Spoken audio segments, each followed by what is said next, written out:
नमस्कार. घरचा स्वाद या यूट्यूब चॅनलला आपल्या सर्व सख्यांचं स्वागत. आज मी करते आहे भोपळ्याची भाजी. मी इथे कढई गरम करून घेतली, गॅस लावलेला आहे, त्यात 2 चमचे तेल टाकलेलं आहे. तेल तापलेलं आहे. आता मेथी, हिंग, मोहरी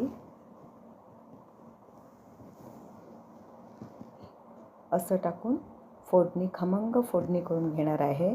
आणि ह्या भाजीत मी मेथीचे दाणे आवर्जून टाकते, कारण मेथीचे दाणे टाकल्याने भोपळ्याच्या भाजीला एक स्वाद येतो, तो खूप छान येतो, सुरेख येतो. त्यासाठी इथे मी 4 मेथीचे दाणे पण फोडणीत टाकलेले आहे. हळद टाकली. आता भोपळा चिरून छोटे छोटे भोपळ्याच्या फोडी करून घेतलेल्या आहेत. हा लाल भोपळा आहे. लाल भोपळ्याची भाजी अतिशय सुरेख लागते. मी यात ओली मिरची घालून ही भाजी करणार आहे. तर फोडणी आपण जेव्हा करतो तेव्हा सुक्या मिरच्या पण या भाजीला खूप छान लागतात. पण माझ्याकडे आता उपलब्ध नसल्यामुळे मी हिरवी मिरची घालून ही भाजी करणार आहे. भाजी करायला अतिशय सोपी आणि मोजक्या साहित्यात ही भाजी होते.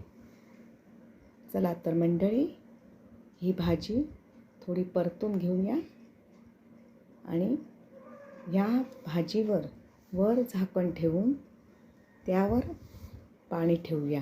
भाजीला ह्या पाणी चालत नाही. चवीपुरतं मीठ आपण घालून घ्यायचं आणि वर ताटली ठेवून त्या ताटलीत पाणी ठेवायचं.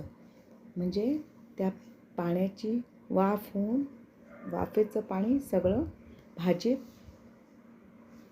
पडतं आणि भाजी अतिशय छान शिजते. या भाजीला जास्त शिजवलं तर त्या भाजीचा गोळा होतो, म्हणून आपण थोडी भाजी अधूनमधून ढवळून उघडून बघावी.